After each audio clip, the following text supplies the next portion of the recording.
Alright, we'll see here. I've been meaning to make a sort of VOD video of my own footage to just go over some of my gameplay to sort of analyze it and see kind of what I'm doing wrong, I guess. There was a video I did a little bit while back where I was kind of talking about a lot of things I aim for and kind of my mentality playing the game, whatever. It's called competitive mentality. I was kind of going over like my goals when playing and sort of a more positive view of what I do in the game or whatever. But here I want to look at my own gameplay in a more critical lens and whatever. And I mean, a lot of it's stuff that like I'm not discovering it myself right now. It's stuff I'm already aware of, but I figured it might be nice for somebody else to kind of see how I look at my own footage to kind of apply that to your own gameplay. And I thought it might be good for just... words are hard.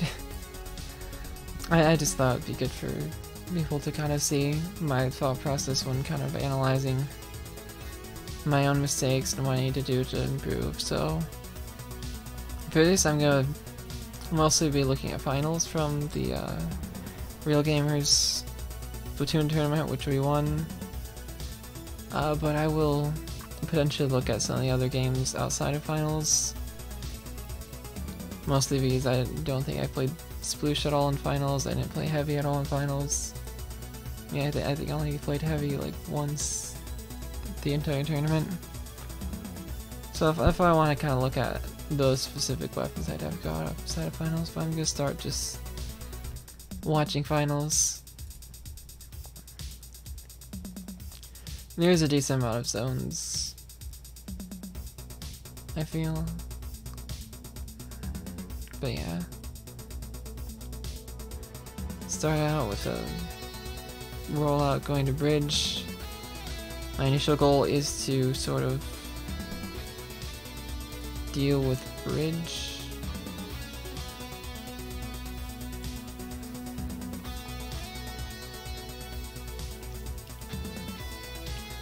But at the same time, I feel like with try, I need to be a bit careful about taking bridge.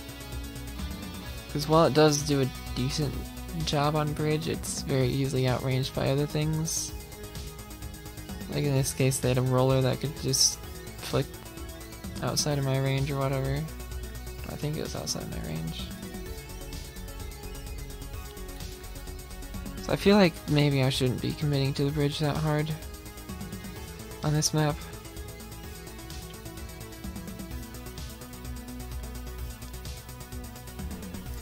It kind of hits this mentality I feel like I generally struggle with, where I kind of rush to these points that I do well in without really thinking about what the other team's gonna be doing.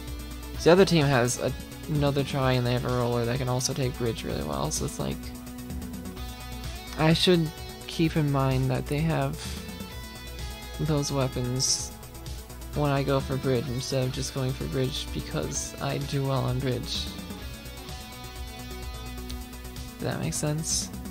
It's just like I feel like maybe I'm tunneling on taking strong positions too much and ignoring everything else. And that puts me in that kind of situation where like I'm trying to take bridge against somebody who takes bridge just as well or even better.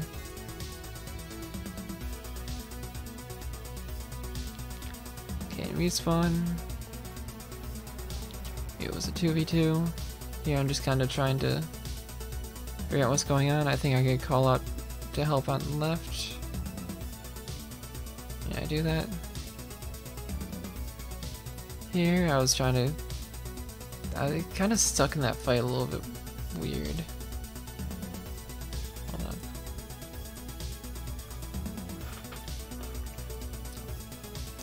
So I do go down here to help. I think the drop was accidental, but worked out fine anyways. I meant to stay up. But here it's like I know they're out of range, I feel like I kind of just stay in that fight a bit longer than I need to. Even if it's, like, not a risk to me, because I'm gonna stay alive, for sure. It's just sort of a waste of time, in a way.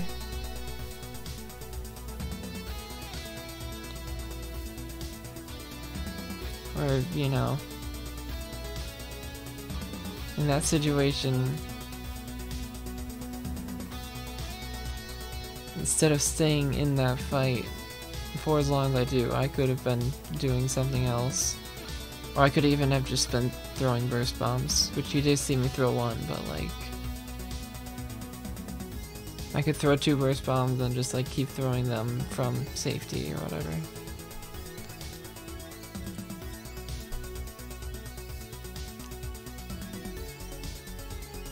Nine armor, we have a 4v3, so that means we can, like, armor in a 4v3 is gonna be a really good situation. It's not rare for me to use armor when it's already some kind of advantage, like we get a pick and then I use armor, or we have 2 specials and it's like we use missiles and then I armor, or we use inkjet and I armor. A lot of the time I don't armor in like a straight up 4v4, it's usually armor while combined with something else that gives us another advantage to just kind of give us this sort of decisive advantage rather than just a bit of an advantage. With armor alone, it can be kind of easy to just the other team can just like play a bit smarter and force us to kind of waste that armor or whatever. Yeah, here I'm kind of dealing with the drop. I know I shouldn't stay in there too long, but I might be dropping and backing up a little too much. And here I want to look at it for a second. So here I feel like I'm kind of backing up too much. I'm trying to rush the jet, and like, if the jet stayed, I definitely would have gotten the kill, and I don't think that's necessarily a bad thing.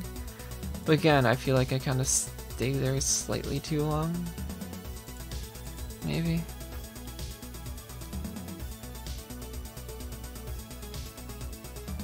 Like, I try to get the jet and I back out. Yeah, you can see, like, I'm stay there sloshing at nothing. It's just like, I have no reason to be there at that point.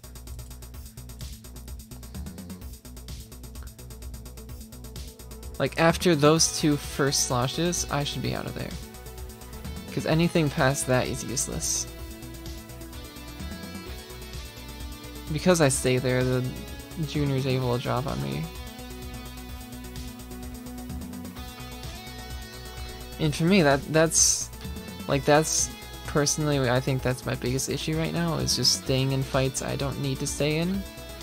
Which in that case is more of a waste of time. But in a lot of situations, it's more of, like, I stay in too long and that gets me killed in a lot of situations.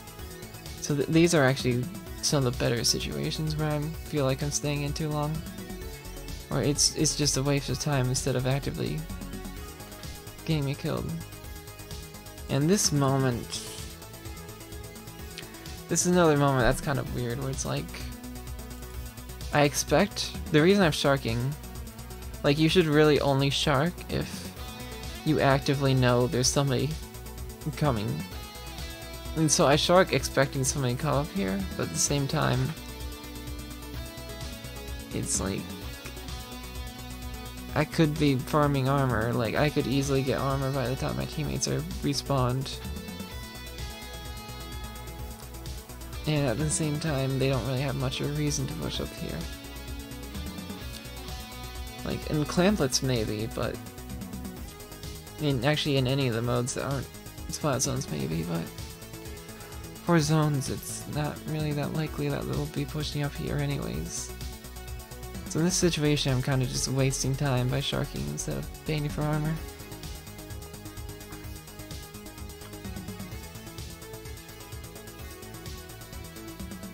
It's like, yeah, I do wait until my teammates respawn, but like, what do I gain from just waiting instead of like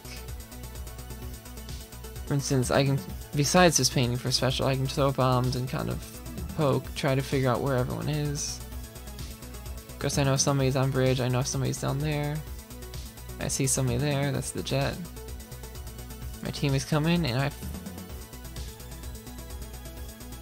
honestly, I feel like I didn't even, like, pay attention to that information.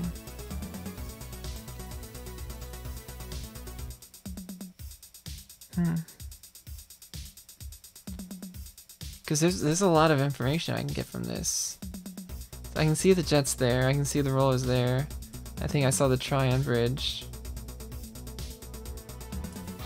Which, like, the fact that I'm not doing anything else means I could be focusing entirely on this. And from this, there's the Tryon Bridge. They drop. You can see the roller here. You can see the jet there. You see a splat bomb, which either means that the Tri Nouveau went over there or that the Junior's over there.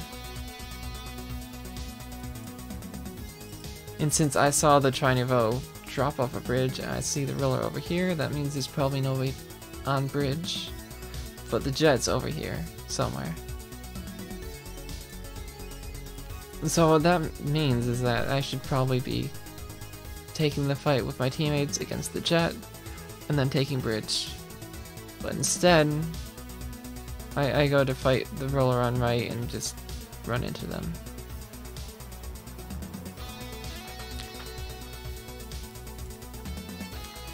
So like that shark is actually really bad. Might not seem that bad, but it's just so much. Like, I might as well just be dead because I'm not doing anything. I'm not paying for special, I'm not poking, I'm not paying attention to my surroundings. This was just actually horrible.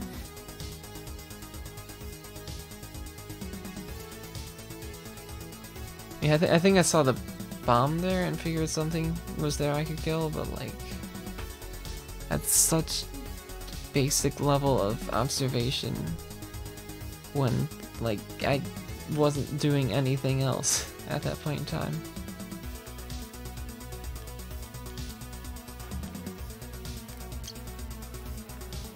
And here I do actually paint for special, and you can see I get it very quickly. And at this point we're down, it's a 3v4, so we're not going to commit in. So I'm just kind of holding armor until Hayden respawns, and then I armor and we can kind of push up. We already go down one, but I've already used armor, so we might as well try to take the fight, and yeah.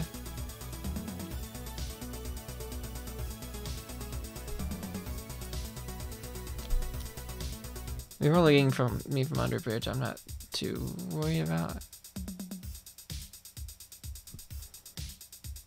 Yeah, I'm gonna watch this back anyways. You can see me like burst bombing zone to try to cancel it. That's something I do a decent bit where I just kind of burst bomb zone. Yeah, here there's a bomb, I survive the bomb, the roller gets me from underneath, which... Like, maybe I should have known the roller was down there and could have done that, but I don't think that's something I should worry about too much.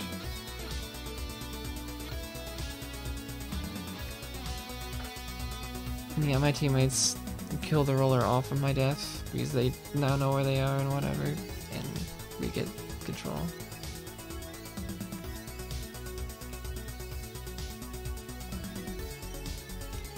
And then here I just like run out the roller, and that was not a good play. It worked out, but that was not the thing to do. Like, I should not be dropping off a bridge to kill this roller. I have no reason to drop. I have burst bombs and I can slosh over if they get closer. Like, that was actually really bad. We're not, it wasn't really that bad, it was just unnecessary. And here, I kind of commit to a fight I don't need to. I burst bomb the jet a little bit, and when that doesn't work out, instead of backing out, I kind of just stay there. I think you're getting to see. That's just somebody over there on the left. Yeah, you can see that's like the Tri or the Junior. So it's like I commit to a fight here knowing that there's somebody there. Or I don't think I actually realized it, but I should know there's somebody there.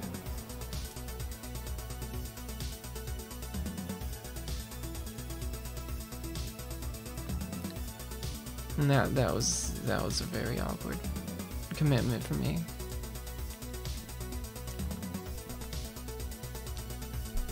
Then again, I think I paint for no. I don't actually paint for special there. I mean, it is a 2v2, so I go to help out Leke, I think. I'm kind of canceling zone with burst bombs and trying to help out Leke. I do notice that bridge is clear and trying to take it, and then I get armor, we can use that. I'm a little confused about dropping there. So I do have armor, so I'm not gonna be one shot by the roller. Dropping down a ledge can be really nice for surviving a fight. But in that situation, I didn't need to do that because I had armor, and like the roller's not gonna one-shot me because I have armor. So that was just a little unnecessary.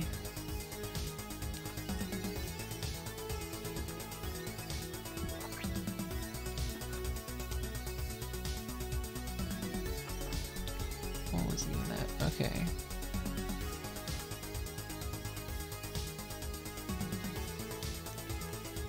Was there a roller Sharkian bridge before that, it looks like?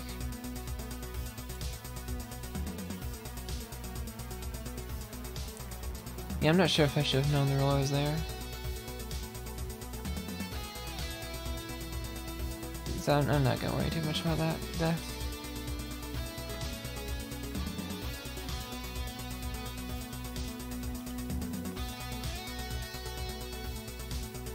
And again, I feel like I'm committing to bridge when I don't have like a good situation to commit to bridge. Like I'm kind of just like running at bridge, even though like it's not actually that good of a situation for me.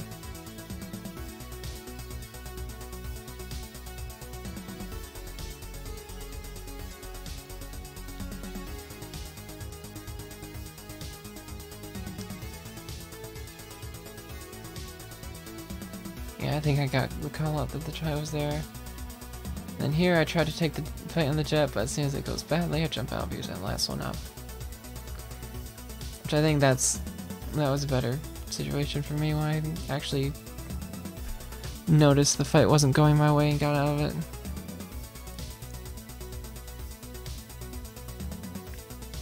There. Side armor. I kind of committed into the fight on the bridge. Where did the Tri come from? Did the Tri come up right?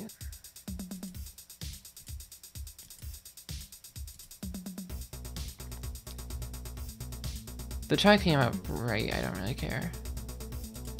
But I think that's what happened, because it's like all my teammates are behind me, so I expect them to be able to deal with stuff beyond me. Which, I mean, the fact that they don't isn't the biggest deal, because like stuff happens. Yeah, I commit in and my teammates are able to trade off me.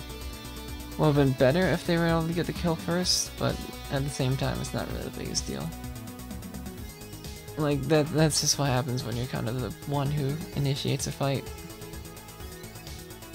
Sometimes you go down and your teammates trade off of you, sometimes like your teammates are to finish the fight before they kill you. I don't think I personally made it much of a... I don't think my play was incorrect there necessarily. Outside of just the fact that I think I kind of charged bridge again, which was a recurring issue. And here it's another kind of situation where it's like, I should not be staying in this even fight against the roller. The roller can outslay me easily in that situation. Like, I'm just standing there shooting the roller outside of my range. It's like, in that kind of situation, I can just kind of back up and burst bomb them to death because they're stuck in our ink. But instead, I'm just like, stay committed to the fight, and I'm not even in range to hit them anyways.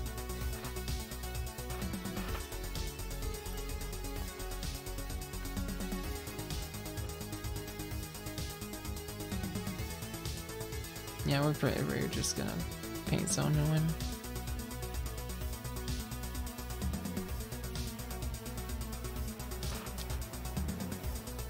Yeah, the biggest issue I'm definitely noticing, and again, this is something I've been aware of and been trying to work on, I just want to kind of point it out, is that I kind of just stay committed to fights I don't need to be, and I'm also kind of rushing those strong positions even in situations where it doesn't make sense for me to go there. Mostly being bridge in that game.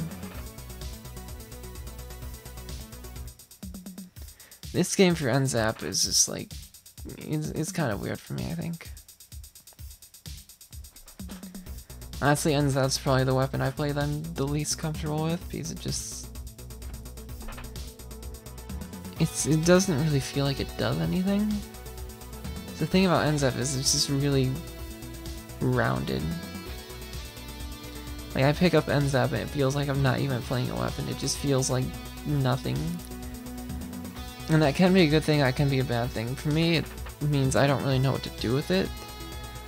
But at the same time, it does mean it doesn't have any, like, major weaknesses. It just also doesn't have any major strengths, and I usually am pretty focused on making the most out of the strengths of something. And so something more rounded like this is kind of weird for me. I'm just not used to it. So not only do I generally do worse with NZAP, but I'm not sure if I'll be able to accurately kind of analyze my NZAP gameplay, because I feel like I might miss some things and I might be incorrect about some assumptions. So just kind of bear with me as I try to figure out what I'm doing wrong with NZAP. I honestly don't really know what to do with this thing.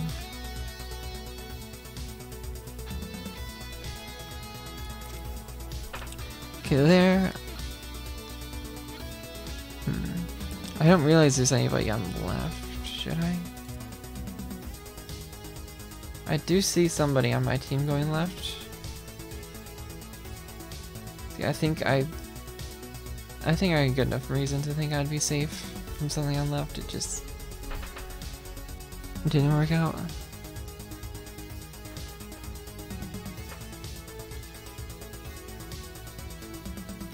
And here I'm just kind of like bombing out left side,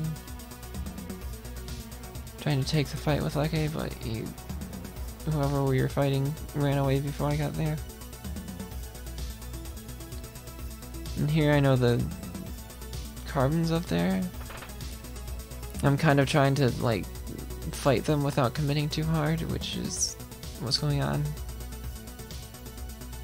Then that's... You know, I see the bubble go off and I just kind of stand there, and that's because I actually thought I had died. Like, I forgot I had armor, so I thought I was dead, and then I actually do die because I don't move. That's kind of an awkward moment. Yeah, here I'm kind of just like trying to defend. Something that really surprised me is that the Hydra had drop roller, and like, I probably should have realized that from checking the gear at the beginning of the match, but at the same time I just don't expect a Hydra to have drop roller. It doesn't make sense. This Hydra's gear was really whack, and I don't understand it. Yeah, the Hydra having drop roller was a big surprise, but it's like ultimately it's not actually worth having for them. And their Hydra gear was kind of crap.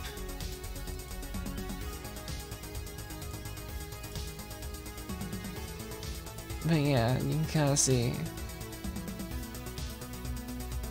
I do throw the one bomb and I just kind of like shoot a bunch. I do go for the jump camp, which if they didn't have drop roller would have been fine, but other than that it's just sort of... I feel like I'm using my main weapon in situations where I should be using bombs on the defense there.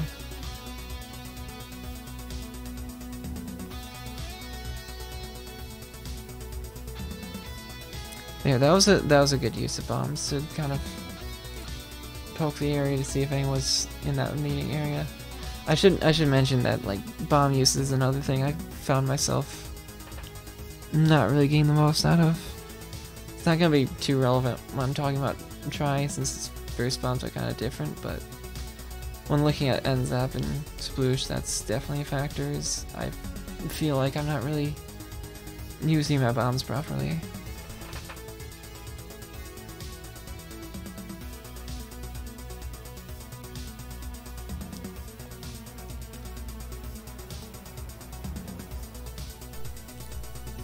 And here I'm kind of just like staying back when I don't feel like I really need to be. I do go for the Carvin. It takes longer than it probably should. And I pop bubbles when I shouldn't. And then this moment is the one that I should go into.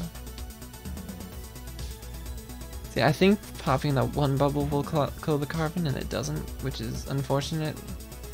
I kill the Carvin afterwards and like accidentally pop another bubble. So at this point we just have the one bubble. And what I should be doing is throwing bombs while keeping that bubble alive. Especially since I have Object Shredder and can't actually keep it alive, but instead I just kind of tunnel on throwing clams in and die in a 3v2. For no good reason. I didn't even get all the clams in. Like you see at the end I was missing the last couple. That's just like such an awkward moment. That's another thing where it's like I've noticed that in the past. It's not just this one moment. I've done the exact same thing before where I just sort of tunnel on throwing clams over, keeping the bubble alive.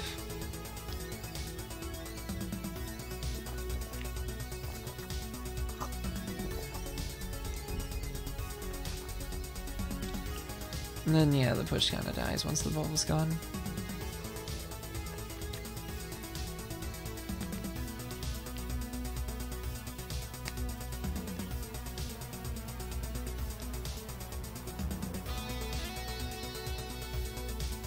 Okay, so yeah, there, I know the Junior's there. If I look at the top of the screen, I'll know they have bubbles. Actually, yeah. I'll talk about this moment.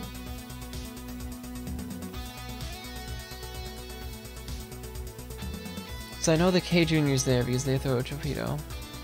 I don't realize they're at bubbles even though I should. Like when I play against a bubble weapon, I should pay attention to when they have bubbles. Same with armor. And that's something I think I need to work on, is just knowing when they have bubbles. But yeah, I know somebody on this map, something I do a lot is just check the map. See if I can get back to that moment. Okay, so I know the K Junior's over there. I check the map. What I do is I check this map to see if it's painted, to see if they're trying to flank. I see them painting it, which means they're going for the flank. And so I get in position to defend. At this point in time, I think it's the K Junior. And I also don't realize they have bubbles because I'm just not paying attention to that, which is not something I should be doing. On top of that, I almost have armor, so it's like... The correct play is basically... Even if that was the K Junior, the correct play is basically get armor, throw a bomb, armor, kill the K Junior. And keep in mind that they have bubbles, but instead it's the NZAP, which also has armor. So they armor, take the fight, win the fight, partly because they have armor, partly because they're probably better at 1v1s than I am. And like, it's like, I have no reason to actually commit to that fight like I did. I have bombs. I should just be throwing a bomb there. Even if that was the K Jr. without special, where I'd technically have the advantage in the fight, like, I don't need to commit to that fight. I can just throw a bomb, and instead of throwing a bomb, I tend to just, like, rush my face into them. Here I'm actually throwing a bomb with snipe to try to help with that. I pick up pity, partly because we actually have a chance to counter push. But on top of that, I try to get it before the basket finishes closing so we get another pity afterwards, but I think I mistime it so we don't actually get the second pity. Which is unfortunate, but like I don't think that was the wrong play.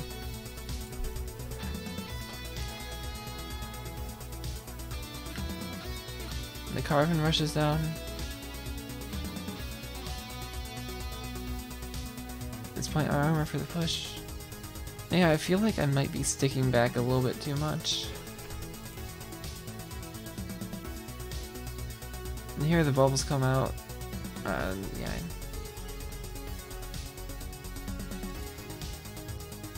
And again, I feel like I'm kind of like rushing into something with my main weapon where I could be throwing bombs. Like here, I don't need to rush into this area. I can just bomb it. I should just bomb it. But like, I don't think about the fact that I have bombs. I don't know. I feel like I'm just not used to playing weapons with bombs.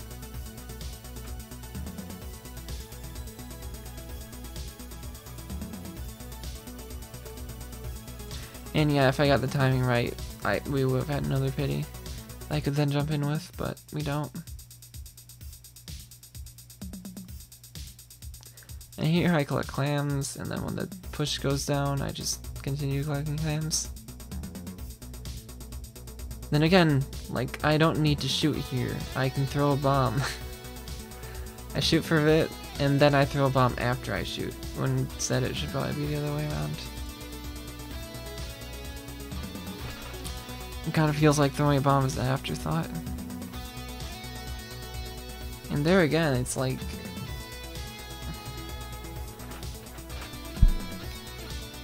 this area is their color ink. I don't know where they are. There could be somebody sharking right there, which they are.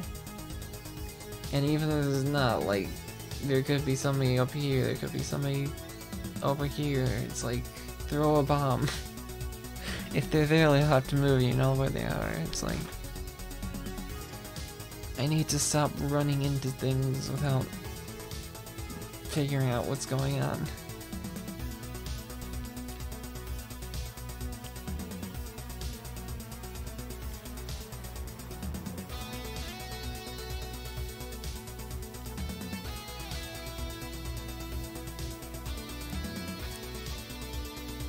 I also feel like I kind of just stick to right side way too much.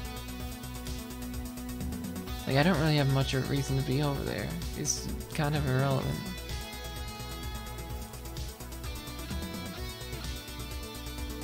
Like, why am I way over here all the time?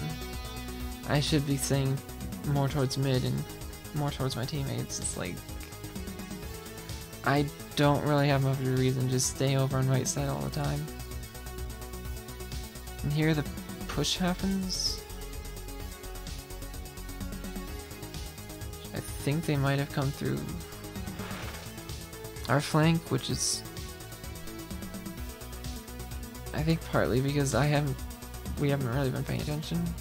Again, like I said, I usually check the map every once in a while, but I don't think I've really done that much this game. And I think that's kind of an issue.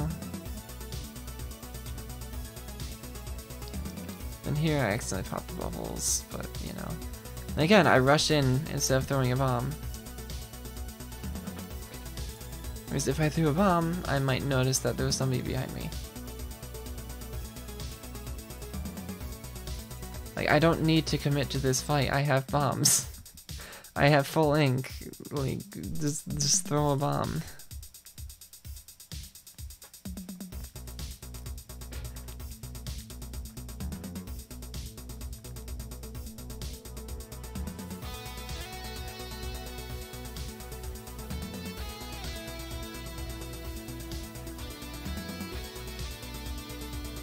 And again, I go to the right side for some reason.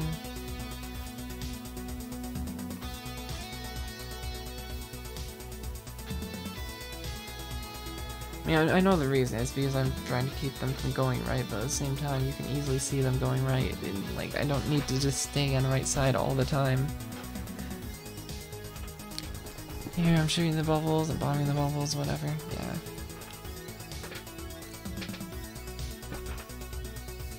But overall, it just feels really obvious that I'm just running in instead of throwing bombs, so I should be throwing bombs.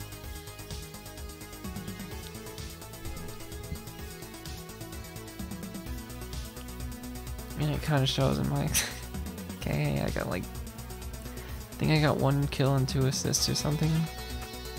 Only 2 armors because I died too much. Pretty sad. Alright, sorry about that. I just want to check on something real quick. Now I am back.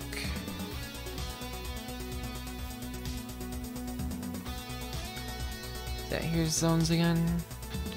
Because the other team actually counterpicked zones, which is interesting because, like, zones was the mode we wanted to pick against them if we lost.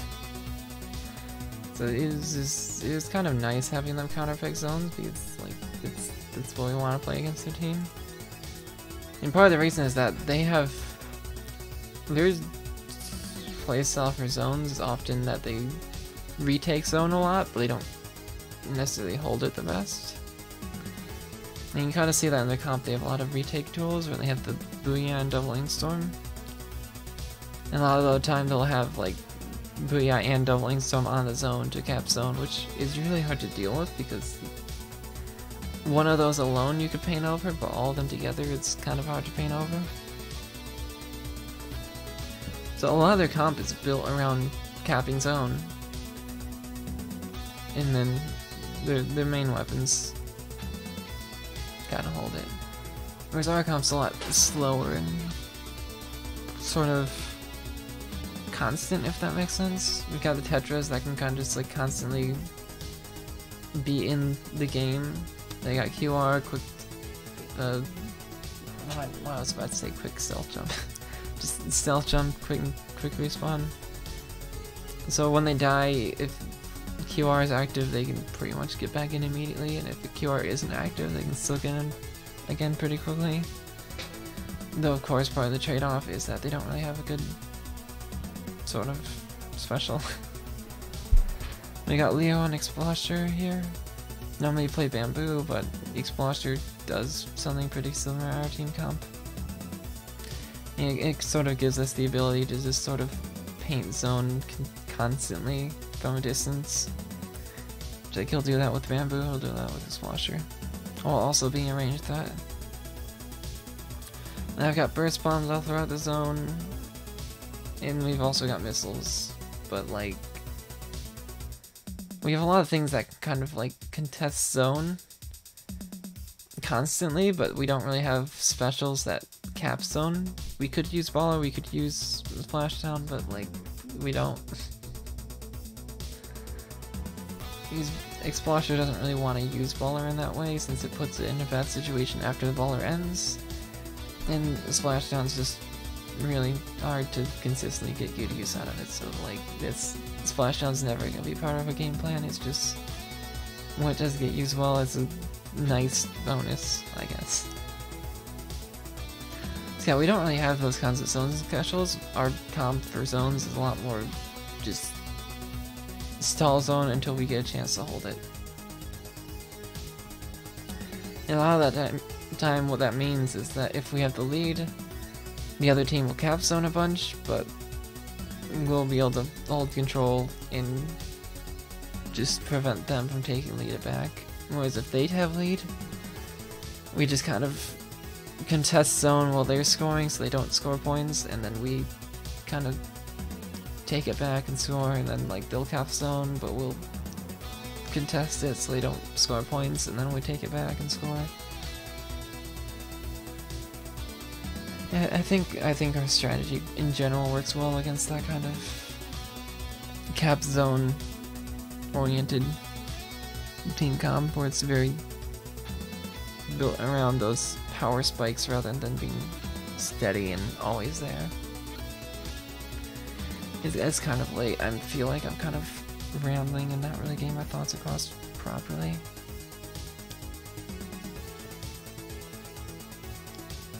Yeah, we take zone. I see somebody on right. I take the fight with a teammate, but don't commit too hard for it. And here I think I'm actually doing a pretty good job of just sort of shooting a bit at people, but not committing too hard. Which is, again, something I've been working on, but I still think I could work on some more. I still think it's my biggest issue. There, I was trying to try the booyah, but it didn't really happen. I think I stayed committed to that a bit too long. You can see, like, I use armor, but I lose armor and take a bit of health from the booyah. I think it only takes one shot from the 52 to kill me after that. So I do think I stayed committed to that, trying to shred the booyah too long. I think that's another thing I've done in the past. So usually, we do actually do a pretty good job of shredding through booyahs, but when it's not a good situation for that, I feel like I still, like, commit to it anyways. Which I need to be more careful of.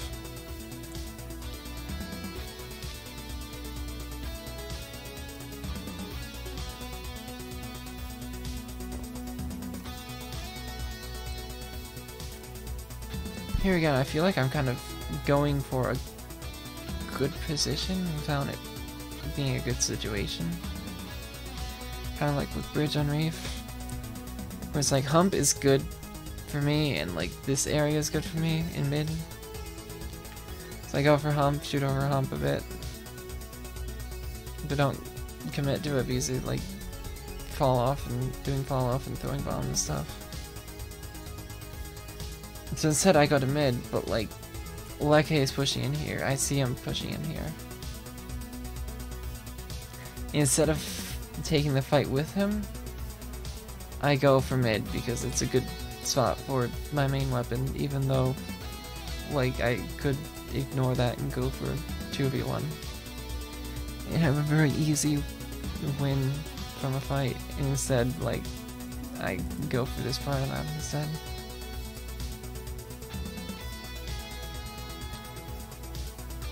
I haven't really been talking about this point, but I do think there's kind of things that carry over from previous weapons I've played that have been a factor in this kind of thing. It's like I was talking about bombs before, and I think part of the reason why I don't get good use out of bombs, I'm used to playing weapons that don't have them, like heavy. I think Splatlings are usually the straight shooting weapons I play the most historically.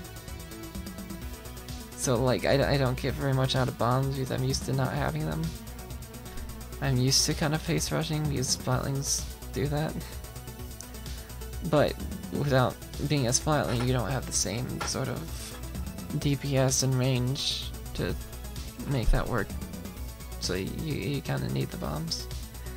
So in this situation, I think it's more like my carryover from being a Dynamo main, where Dynamo is a lot more about controlling those strong positions, and so that kind of carries over for me with Try, but Try's not actually as good at those strong positions.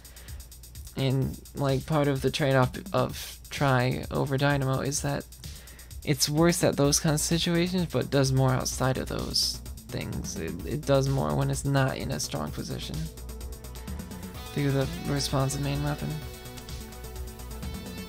So So I feel like I'm focusing so hard on those strong positions because I'm used to playing Dynamo, which would go for those strong positions. But instead I'm playing Try, which can do some of the same things, but it's really not the same thing. And I should be taking team fights more and things like that,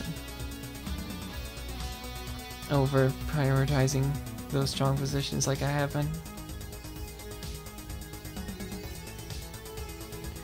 Here I paint for armor, see people there, I burst bomb, take the fight.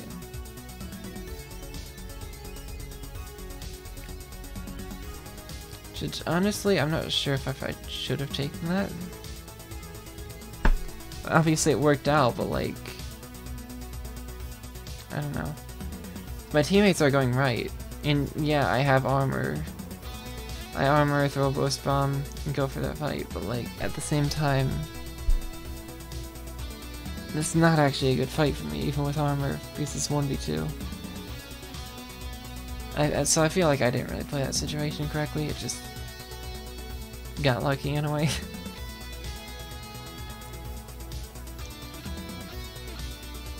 Yeah, I'm kind of like painting around mid, throwing burst bombs and shooting over ledges and whatnot. Just more or less what I usually do in this situation.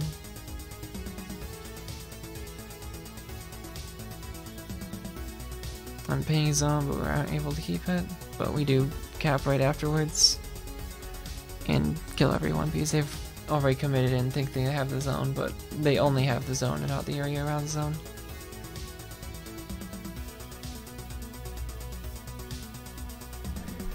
You see, that's kind of what I meant about our strategy being good against these sort of zone capping teams.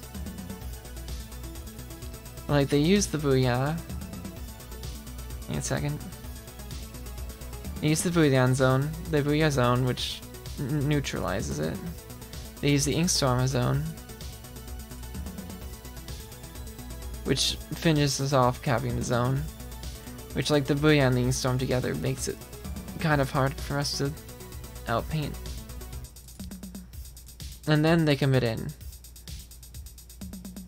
But because they're committing in after taking zone and nothing else, like, they don't really have anywhere, they don't have control anywhere except the zone. So you can just kind of converge on them all around them, and there's a lot of places we can be. I mean, for one, like, as soon as they commit in, we retake zone anyways.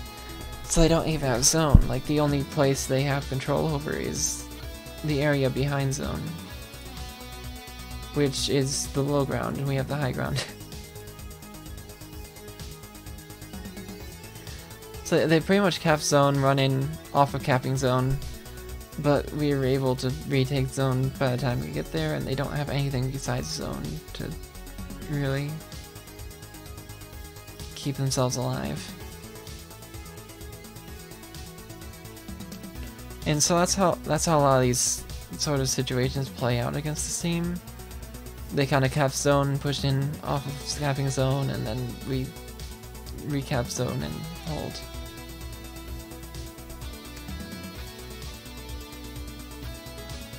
It can be annoying because, like, when the other team is just constantly tapping zone, it just makes it take so much longer to take lead, but it wins. It's annoying and it's slow, but it wins the game. And it's something we're good at. And here again, they use specials, take zone. And we kind of back out, stay alive. I use armor. Or actually, I don't. Hold on, what happened? I mean, we do go on one, but like...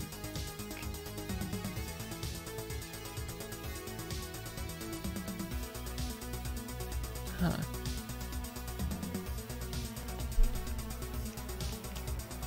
Okay, so Leica goes down. We lose zone. We back up.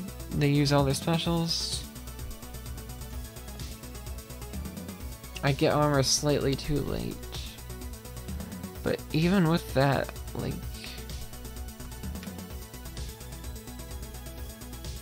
feel like I could still use armor and push in, even if it's a 3v4. It's the 3v4 with armor, and they've just used up all their specials. Huh. Yeah, I don't think that's really the right play. I do kind of shark here and hold the armor until the respawn, but by then they've had time to take control and get their specials back and everything. I don't know, maybe that was the right play. I think the main thing is that I don't really see my teammates around.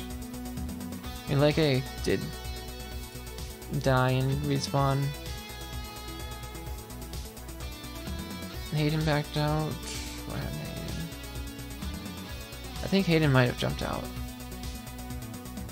Yeah, Hayden jumped out, so yeah. I did the right thing here. Never mind. If Hayden didn't jump out, and if Leke was there, we could have armored and pushed in, but yeah.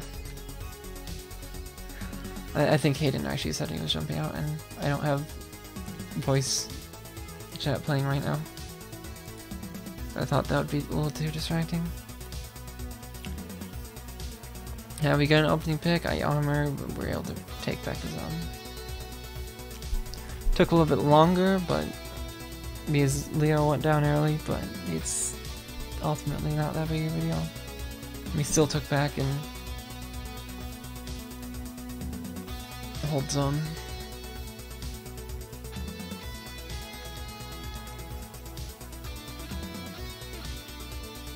Yep, they booyah, Inkstorm. This was a bit weird for me, I think. I'm mostly trying to just like paint over their specials. And the 52 killing me there was a little bit weird. I don't know. I don't feel like I should have really expected that. I think that was kind of an unlucky situation. And then you have build armor. We have a baller. We can just take zone for free.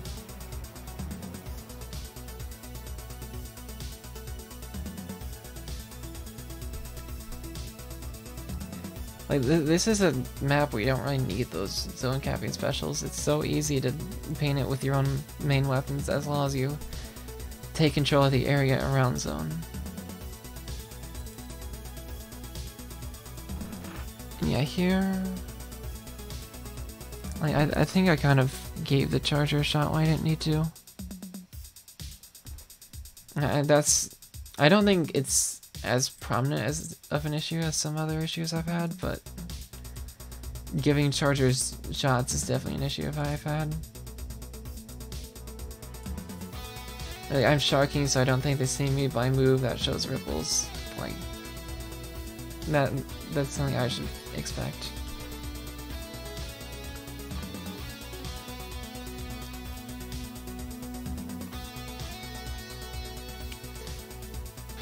And of course me going out early was a bit of an issue, but we still hold zone anyways.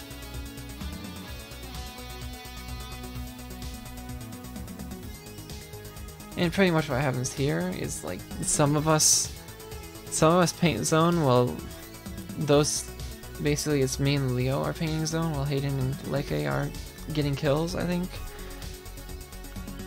So we're able to keep zone neutral while the rest of the team goes for kills on the people on the other team shooting zone. And at this point they just don't have enough time to retake.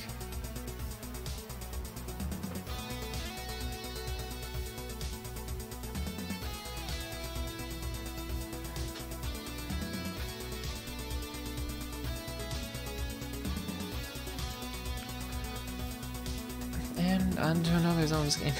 Because there's a lot of zones here.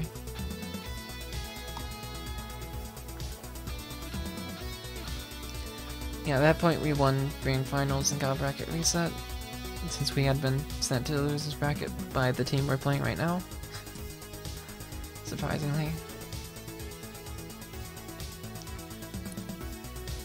And this game was going pretty good, but Leke actually disconnected like a minute 30 from the end, which was an issue. Okay, I should look at this.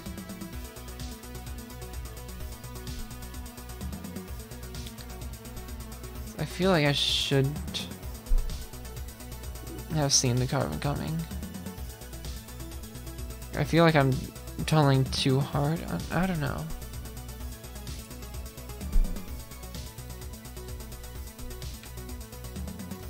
I know Leke's there.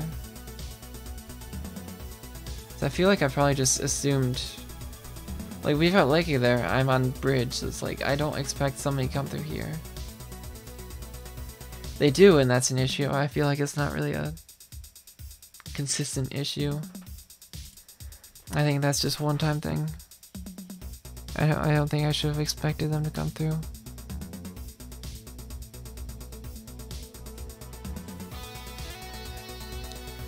So I feel like I had enough of a reason. Did not expect that. And there I kind of missed my burst bombs and I ran straight into the bomb.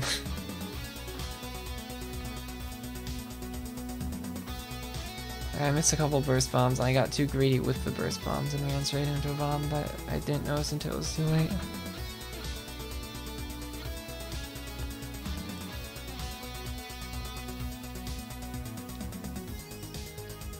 I've definitely had a few times where I kind of run straight into a bomb. And here again I kind of stay in conveyor. I don't want to stay on it for too long so that we don't get a repeat of the last thing. But here is an issue, I think. I'm constantly going back slightly too far. But I'm on the low ground going to fight people as a try where it's like a lot of things outrange me and outkill me. And there's this right here. I feel like I should be on conveyor shooting down instead of on the low ground shooting at a flat surface. If I was on the high ground, I could have potentially won that fight, or they just wouldn't have committed to the fight in the first place. And I would have held fan. Why do I always call it fan? Like, I have a habit of calling this thing fan, even though it's not a fan. That's a ramp. I need to get used to calling it ramp. Yeah, here I take a team fight with Leke. That goes well. The carbon kind of overextended. I take zone. And again, I'm kind of taking fights with teammates here.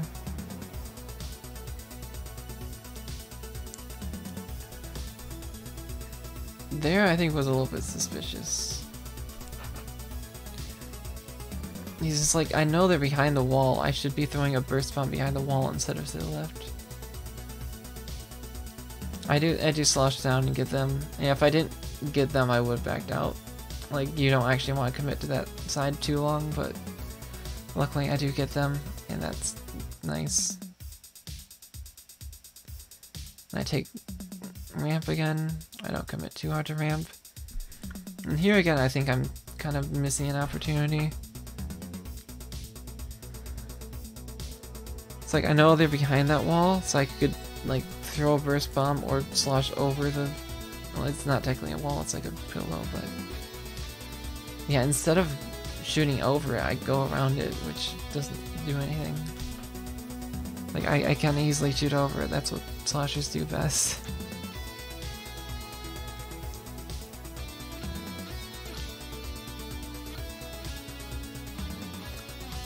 Here I have armor, but we're down a bit, so I'm just kind of staying around that hump. I jump to a teammate. Before I get to that, I want to look at this situation. See, I'm waiting for people to respawn. They know I'm over here. I'm in a bad position.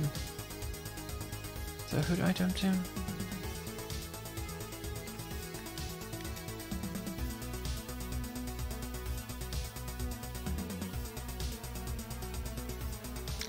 Yeah, I jumped to Leke, which is like, Hayden's there, Leke's there.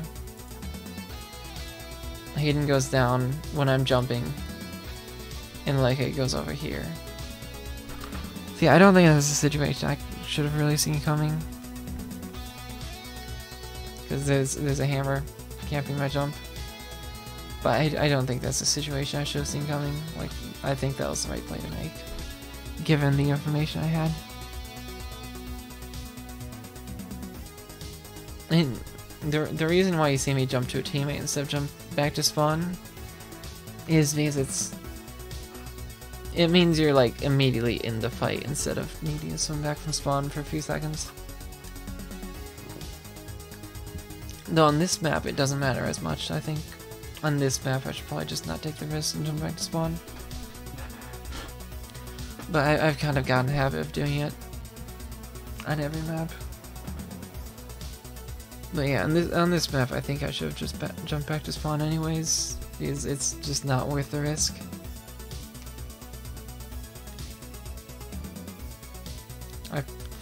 Yeah, I probably don't have stealth jump because it is this. Yeah, I don't have stealth jump. Usually when I do that I have stealth jump, but like, because of this map being so wide instead of long, I don't run stealth jump, since it just doesn't take very long to get into relevant parts of the map. That's another thing I need to keep in mind, is not doing that as much when I have stealth jump. When I don't have stealth jump, and jumping back to spawn more often. Here I gotta commit to this fight, but it's like, I mean, basically, like, I go here. How about Hayden? Hayden goes down. I go to finish that kill, and I stay in. Well, I don't need to stay in. Like,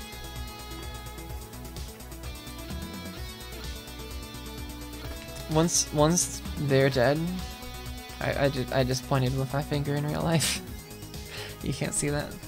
But yeah, once they're dead, I should not be staying in here. This is not a good situation for me. Like, I should have gotten out once they're dead, but I got a little bit greedy. I also feel like I didn't realize my situation. And I didn't realize that Leo was the only other one off. But yeah, I should have gotten out there. Yeah, I just shoot over ledge a bit and get a kill. He's slosher. There's a bunch of people shooting at me, so I just go left instead. I help out with the hammer. But yeah, missiles get me. I did armor though, which was a little bit suspicious, but I think it was good in this situation. He's now, like, Leo's already hard to deal with over here. But with armor, he's pretty much just, they can't do anything about him.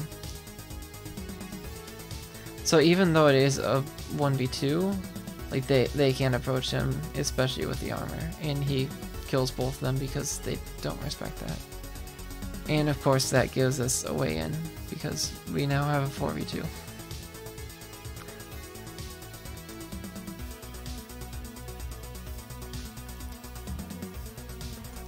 You kind of had that very distinct advantage. So they had 2 people up versus 1, and they had both zones. If they just stayed by the zones, they would have had a really good time. But instead they had kind of this mentality of like, oh, we need to rush down the last person alive even though they're currently irrelevant. And because those 2 rushed down a bamboo in a good spot for the bamboo is just gonna get 2 easy kills, and then we immediately have a 4v2 when the rest of us respawn. And that's why you don't rush down people who are irrelevant.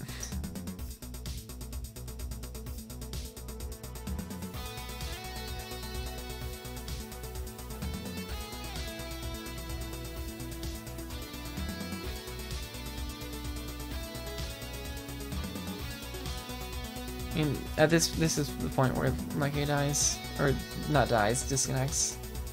At this point we're 4v3, or 3v4 for the rest of the game. We have the advantage, we just need to keep lead. Which we actually do a pretty good job of that until the very end in overtime. Like, there's only so much you can do at this point though. I feel like I do a pretty good job of it.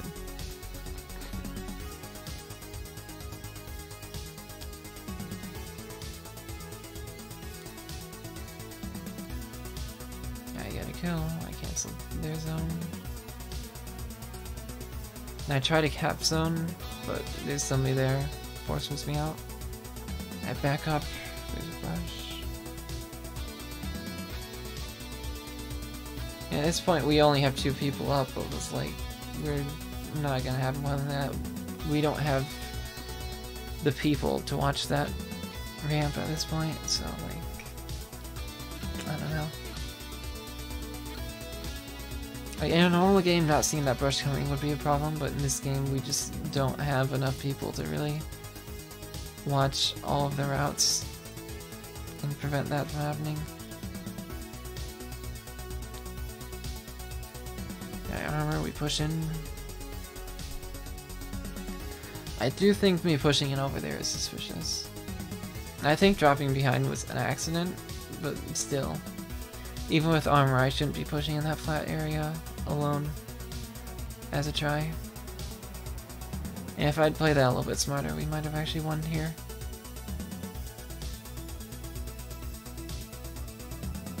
Yeah, at this point we're just staggered, and I can't do enough to cancel zone on my own.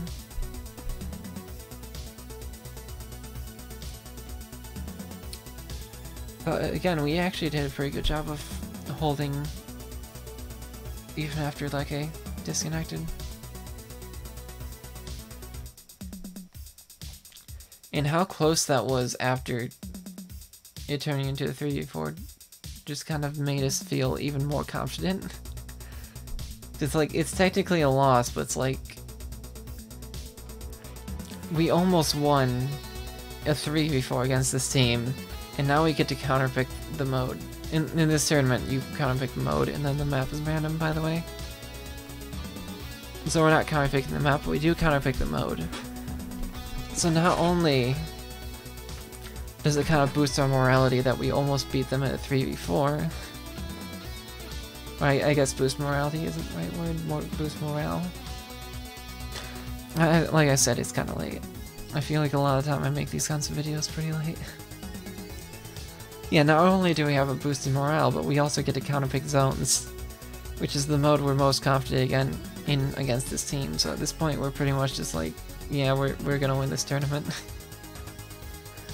We still want to be smart about it, but we're pretty confident at this point.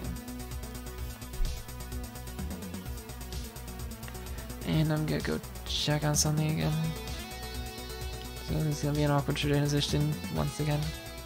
Yeah, I might notice that the background music will have awkward transitions whenever I leave and come back, and that's because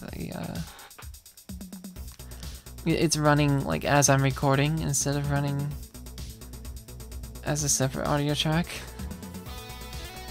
Which I think I probably should have done it the other way around, but it's too late to fix at this point. So I'll just have to live with that. That we get zones. It's a pretty decent map for us,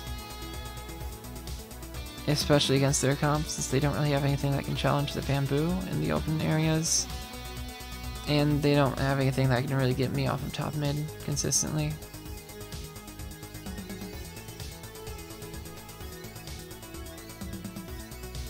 On top of that, they don't even have like their usual zone strategy anyways. Like, they have a booyah bomb, but the rest of their comp is about taking fights with double armor and a hammer.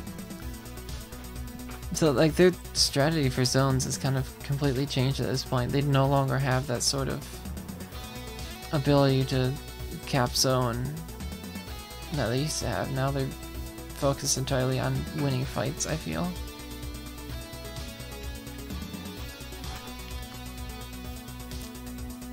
And we'll see how that plays out. I feel like I don't need to drop down here. I don't think I should have dropped down in that situation. There I dropped down because I thought I might have died. Like, again, part of taking a high ground like this is that if I feel threatened, I can drop down. And dropping just is sort of a really easy way of staying alive, not only by potentially getting out of their line of sight if you're dropping in the right place. Like anywhere other than grates, it's gonna get out of their line of sight. But even on grates, you have the other benefit, which is just moving very quickly in one direction. That being down. So yeah, just falling down is a good way of staying alive in a fight. But there I didn't really need to drop. I just did. This situation I dropped because I felt threatened. And the brush went over a bunker. We knew they were there, they jumped out. I go over here, which is a good spot for me. And yeah. I don't commit to that for very long. I don't think is really an issue, but the issue instead is that I run straight in front of Leo while he's getting shot at. And that's another, it's kind of a minor thing because it doesn't happen often, but I do have that happen every once in a while where I just sort of run in front of a teammate while they're getting shot at and die to somebody who's not even shooting at me. And that's definitely something I need to watch out for.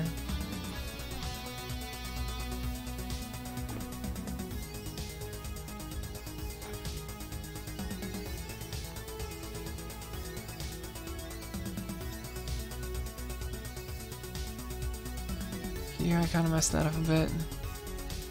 And once that happens, I'm trying to get out. Or well, basically, like I kind of botched the execution, but my goal was basically to slosh over here and then climb up that. So I dropped down, and they're not there. Like I had made a call out saying that they were in street. I was hoping to finish them off late rate move by then. So I had go around, get on bunker, but yeah, they booyah on me.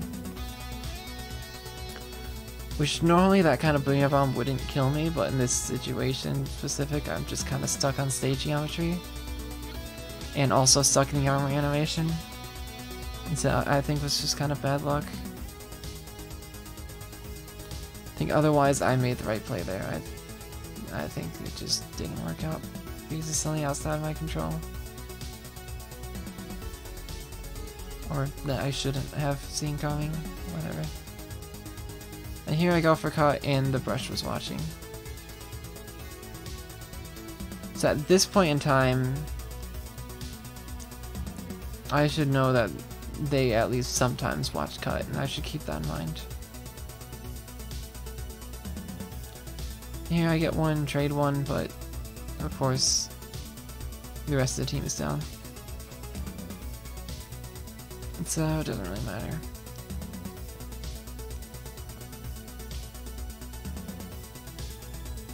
I build up armor, and then we can use armor to push in.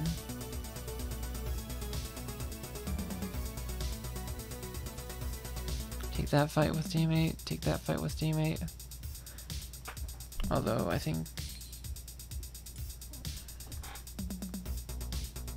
yeah, in this situation, I thought I was staying in the fight with Leke, and then Leke goes to cut, which is an issue.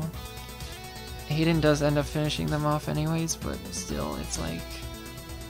the reason I took that fight in the first place was because I thought Leke would take it with me and then go somewhere else. I think that was just a bisque read of the situation, ain't smart. Here I take cut again. And then this is an awkward moment. Like, this moment alone actually made me go into my team, or go into a private battle with my teammates to specifically like try out things with Tri-Slosher's ability to hit things over walls, because it just, this moment in specific just felt so bad and felt like I was doing something wrong to not get this kill. You see they're missiled, I see them missiled, I see them coming out the wall. I slosh over the wall, and they pretty much walk through it. No, let's watch through this and see what I was doing wrong. From trying afterwards, I felt my problem was probably that I wasn't aiming up enough. So if you go straight, it often goes over them if they slow me up the wall, where instead you want to kind of angle up a bit with sloshers to actually hit them.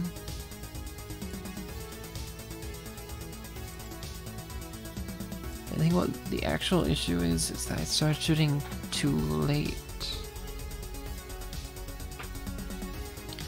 So it looks like I hit them once, and the second shot came out after they were already up and moving this way. At this point I need to drop, which I do. And then I go up here with the aim of going over here, which I think is the right play, but there's the brush chases after me, and yeah.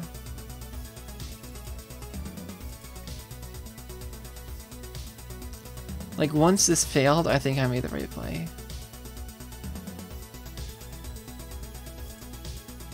It's just that that failing did put me in a really bad spot, where the best play wasn't a very good play. It was just the best of bad.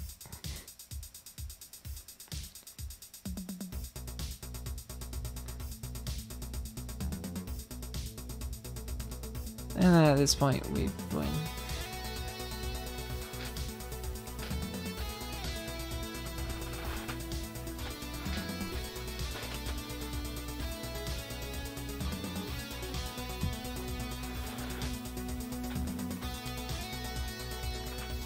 Now, I was gonna do this whole thing, but I feel like I've kind of gone over the main points I wanted to go over at this point.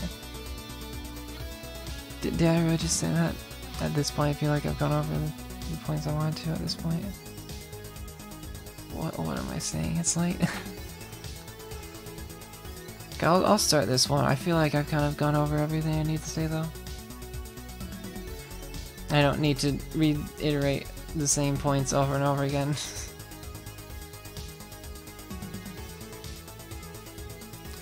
Here I dropped down to take the fight on the roller, which is like the dumbest thing ever. I should stay on the high ground there. I take tower. This game's a lot of me taking tower, so, you know. Where's my mouse? There it is. Here I could easily just stay on tower and slosh over that wall. There's no reason I needed to get off tower there. Again, I feel like it's kind of committing to fights I don't need to commit to. Or not, even in that case, not even that. Like, now that I'm committing to a fight I don't need to commit to, I'm already in that fight. I'm just taking the low ground when I don't need to take the low ground.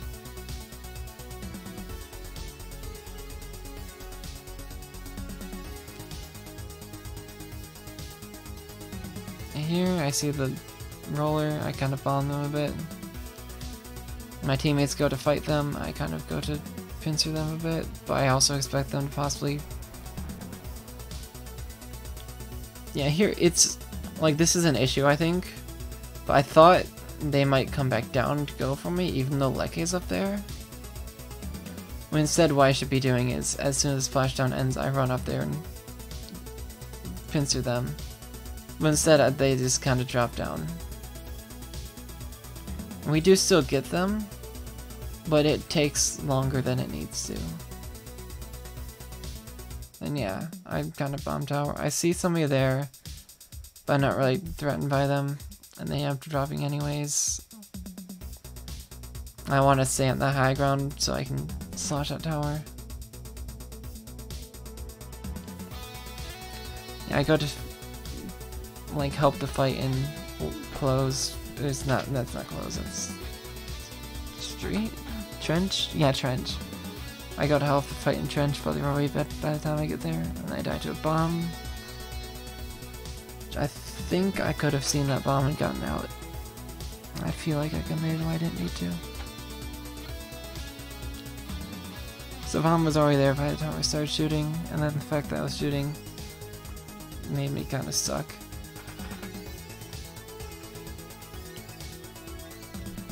Yeah, I'm gonna skip this game. Let's see if there's anything worth noting in here. Oh, this game I think I took cut too many times. You can see, like, remember from last game, on this map, they have an octobrush. The octobrush had killed me on cut before. So here, again they have their octobrush, it's Manta, and if anything, cut is more important, so they're more likely to be watching it than on that, so like it shouldn't be surprising that they're watching cut. And at that point in time in this match, my game plan should change from taking cut to taking this side. Slosher also does good over here, it doesn't just do good over here. And we can also use this side to kind of create openings.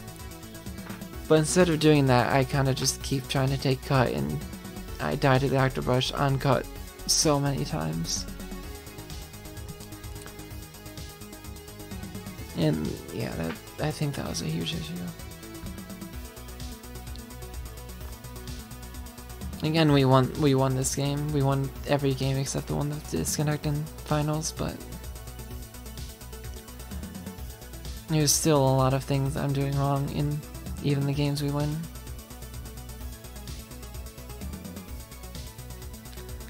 But yeah, in this kind of situation, when they do a good job watching cut, I need to be aware of that and stop trying to go for cut every time and kind of change my game plan, which I didn't really do.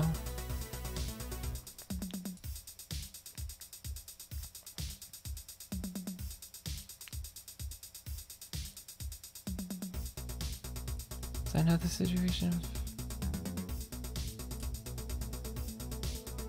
Oh no, here we score and that afterwards, okay. I'm just trying to find another example of dying the octobrush on cut.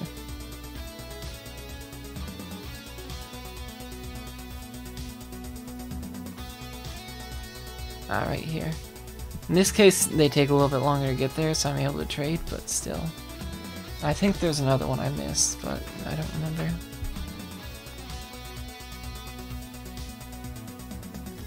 Yeah, we win, and that wins the tournament.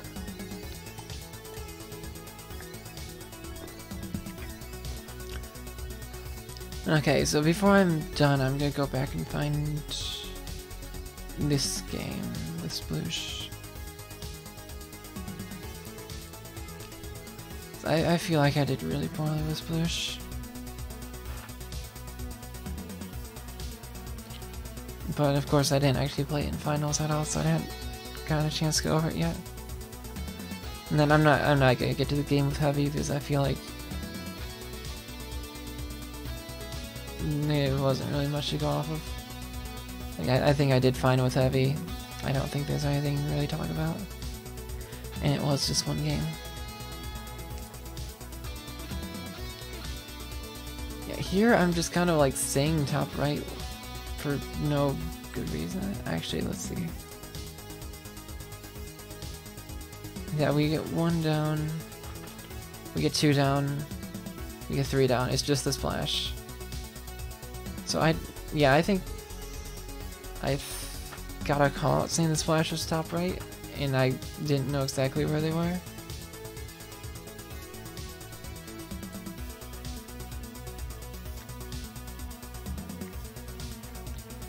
Yeah, I got a call out that splash was top right. I saw Hayden's death here, so I thought the splash might be like right here, and they weren't.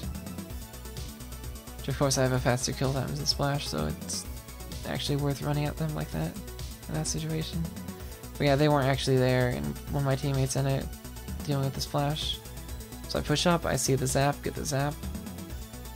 And I kind of push up here to try to help with the push. We lose Rainmaker, and then I shark behind this block. And this charger shot is actually a little bit weird to me. Like that's another situation where I'm not sure if I should really expect that to happen. Like that's such a weird shot from the charger that I don't think I should have expected. So I think I made the right play there. Jump in, I see somebody going left, but I commit way too hard to that. and the Rainmaker dies. Like, I should just, again, going back to the bomb issue. Like, if I jump in and think somebody's going left, I just need to throw a bomb on left. I don't need to commit to that. Here, I don't need to commit to that. I can just throw a bomb. Near I died the Ray, where I probably should have jumped out, but I didn't think the Ray would actually kill me. I thought I would be able to get out.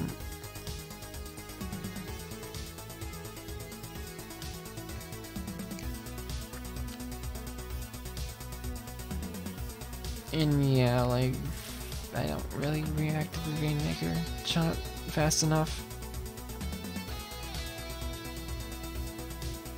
Partly because I was checking that out, but partly I feel like I don't think that was actually the issue. Yeah, the reason I'm checking the map is to make sure people don't come left. It's again, kind of like Snapper Clamlets. If somebody comes left, you'll see this block painted. Like, even if they try to be sneaky about it, they'll at least have this block painted, probably. Even if they try to be sneaky and don't paint this part.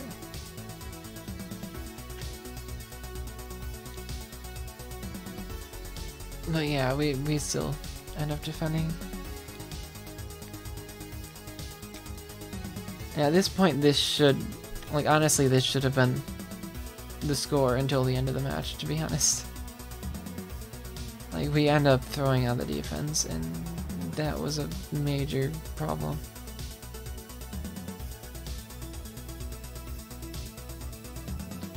And here I come to help out Leke with the fight. He goes down, I back out. I think that was the correct play. Except for one thing. Can you guess what that is? It's that I wasn't using bombs. I do use that one bomb, but like here I should just throw a bomb at those people. Like I should not be committing that fight, I should be throwing a bomb.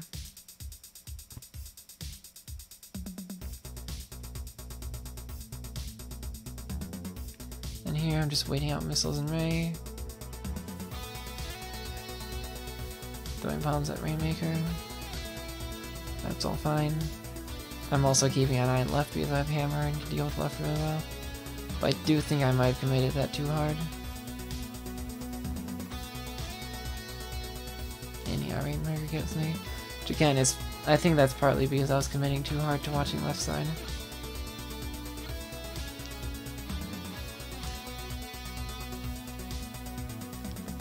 Then here I pick up, which is not what I should be doing at all.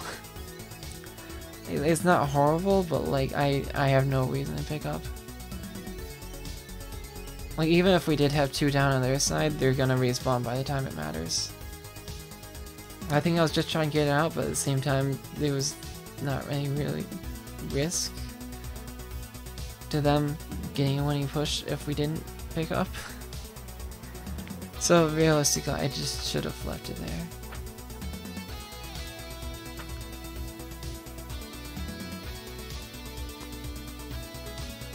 If I had left it out there, I could have potentially built up hammer now and held hammer for the defense, or whatever. Here, I kind of try to take that fight.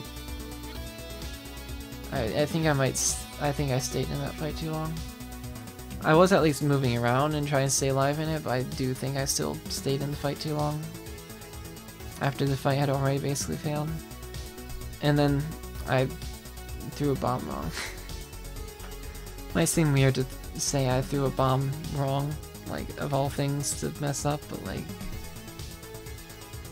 I threw a bomb with the intention of putting it in front of Rainmaker, it goes like way over here, instead of over here. And that was an issue. And they get lead. And once they get that lead, we're basically screwed.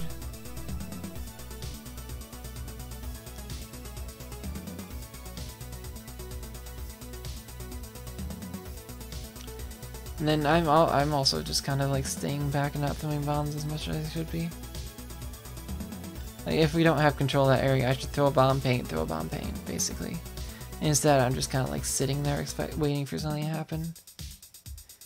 I do take top right with hammer, which I think is the right play. I get a trade off of it because the ends up deals with it pretty well, but like I don't think using hammer was the wrong play there. Although the one thing about that is I think I did it a little bit too early. Like I did it as soon as we popped the Rainmaker, expecting us to push with the Rainmaker, but we don't actually pick up Rainmaker.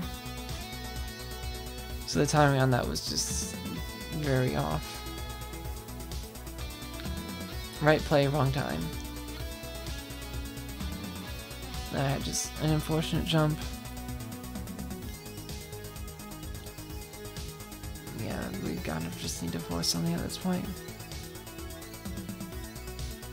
Again, I'm committing with my main weapon when I don't need to. I can just throw bombs here.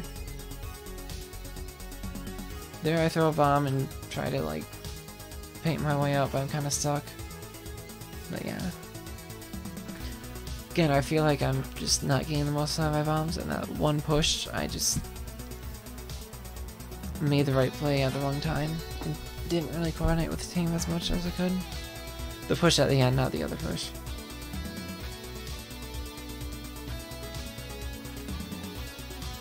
But that's pretty much all I want to go over here. I've kind of gone over my main issues I think I have right now.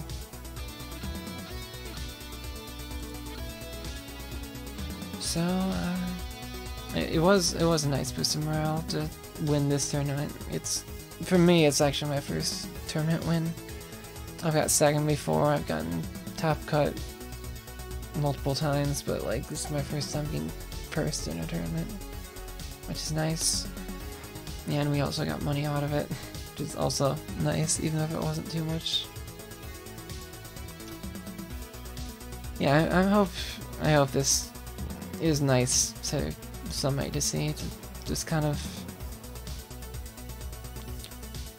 get a feel for kind of some of the issues I have. Maybe you have the same issues and we'll notice the same kind of patterns. And see you whenever I make a new video, which will probably be a scrim or whatever. Bye.